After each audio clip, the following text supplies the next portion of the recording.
Please do subscribe to my channel by clicking on that subscribe button, and please also don't forget to hit that notification bell icon to be the first one to receive the updates on this channel.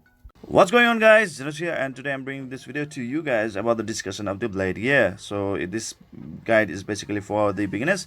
I'm gonna discuss about like what sort of boost does it provide, how many set does it require to be activated, whom to equip it with, which gears to pair it up with, what are the best primary and additional stats to embed it with, is it really worth it, is it an early mid game or end game gear. So before I start this video, I would love to recommend you guys to please leave your views and opinions in the comment section below after this video. All right, and please do consider donating to this channel to help me improve the contest. And now let's get this started. So what sort of boost does it provide? Obviously it's a blade gear. All right, you only need like 2 of these gears to make a set. All right, and one set will provide you a 12% of crit rate boost, so that is really good, guys. So it's really flexible because like you only need like 2 of its gears to activate that set, right? And 12% crit rate is really great, guys. And especially like sometimes you can actually go with all crit gears as well, so it really doesn't matter because like you can actually get a lot of critical rate boost from that one. And then like finally, whom to equip it with. All right, so you can equip it to the DPS 7, mainly only exclusively to the DPS 7. The support class, the tank class, and the healer class 7 does not need or require this sort of gears. All right, so no need for them. But for the DPS type of 7s, it is really an essential sort of like a gear because it provides them with the chance to crit more, all right, frequently, so that they can deal a massive amount of critical damage. And especially to those servants who are not dealing the damage based on damage like ignore defense damage. All right, so for those type of servants, it's really great, guys, because like for the servants like let's say Water Charlotte or like Fire Zeta, who deals the damage based ignore defense damage, they really don't crit at all. So a blade gear is a total waste on them. All right, it's sort of total waste on them. You really don't need to use it on them.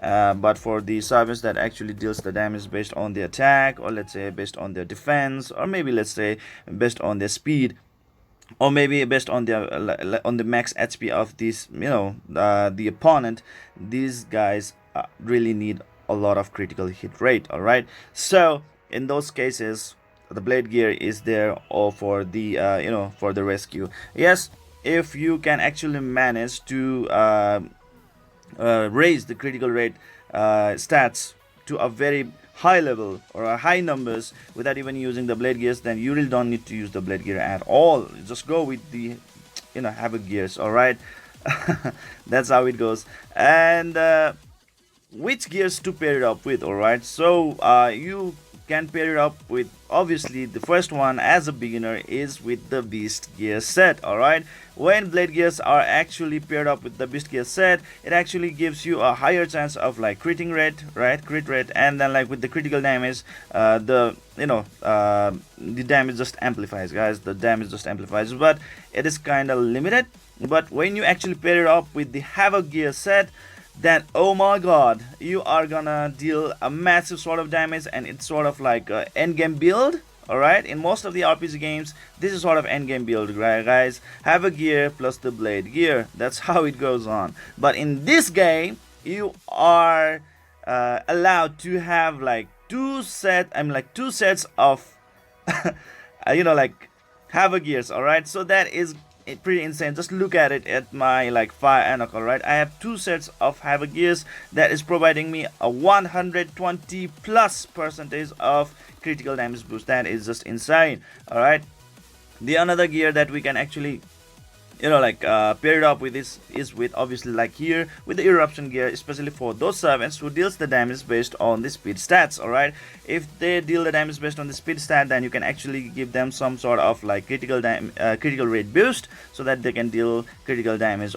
over and over again. And the next thing that we can actually pair it up with is finally the vampire gear. Obviously I really don't recommend players to use this gear because like it really severely compromises the damage output, but still there are some players who would really love to want to use the vampire gears, and in that case of vampire gears you can actually use the critical rate in this blade gear blade gear, okay, and then you can actually sort of expect to have a little bit raised damage output. All right, so that's how it goes, and that seems to be it, guys. That seems to be it. And finally, like what sort of like primary and additional stats should we really connect with the blade gears? The first thing, obviously, the gloves. In the gloves you should have speed stats. All right, and when it comes to the helmet, you should go with the critical rate boost or the critical damage boost. Critical rate boost if you don't have enough critical rate stacked in your status, all right, in your stats. But critical damage if you have already a lot of critical rate, all thanks to the additional stats or maybe the secondary stats, all right, then you can go with the critical damage boost as the primary stat, no problem. And finally, when it goes to the shoes, please use the attack percentage boost as the primary stat for any other DPS servant except for the servant that deals the damage on based on their defense stat. All right, like let's say the Archangel. Okay, in this sort of case, he is not gonna really gain advantage out of the attack percentage boost, but with the defense percentage boost he's gonna excel in his damage output. So just provide the defense percentage boost as the primary stat for the servants who deals the damage based on the defense. But like let's say for the servant that actually deals the damage based on the like let's say the speed, go with the attack percentage boost. All right, that's how it goes. And when you are talking about the necklace, go with the speed boost as the primary stat. And when you are talking about the ring, then go with the critical damage, obviously the critical damage as the primary stat. Just look at that, critical damage plus 80%. Oh my god, that is just too insane. All right, a lot of critical damage, a lot of critical damage. Just look at the critical damage boost of my Fire Enoch. It's more than 350, guys. 359% to be exact. Wow, that's good, right? Isn't it? Isn't it? Isn't it? Yes, it is. And finally, so like let's say what sort of additional stats should we really relate with this sort of amazing gears? All right, so for the blade gear, the additional stats starts like this: speed stat boost, all right, the critical rate boost, the critical damage boost, and finally the attack percentage boost for every other sort of DPS servant except for the defense based damage dealing servants like Archangel, right? For the Archangel, just go with the speed boost, defense percentage boost, critical rate boost, and critical damage boost. All right, guys, that's how it goes. Very pretty simple, guys, pretty simple.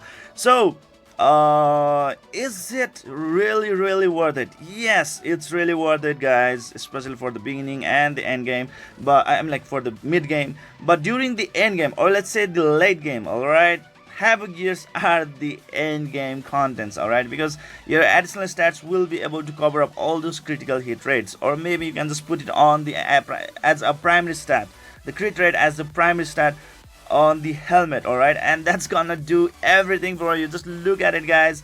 My critical rate is like exactly 100%, so it's really great, guys. It's really great. So I really don't even need to use the blade gear. So I would really say that like it is very essential for the beginning, or let's say early game and the mid game. But when it comes to the like end game contents, it sort of like fades away because there are so many other gears that actually can already take its spot. Okay, they can easily knock it off the chart. So that's how it is, guys. That's how it is. And this is it for today, guys. I hope you enjoyed this video. Please don't forget to hit that like and subscribe button to keep on enjoying the contents of my channel. If I have left something, then please let me know in the comment section below. I would really appreciate it. And please do consider donating to this channel to help me with the contents. All right, so see you guys in the next video.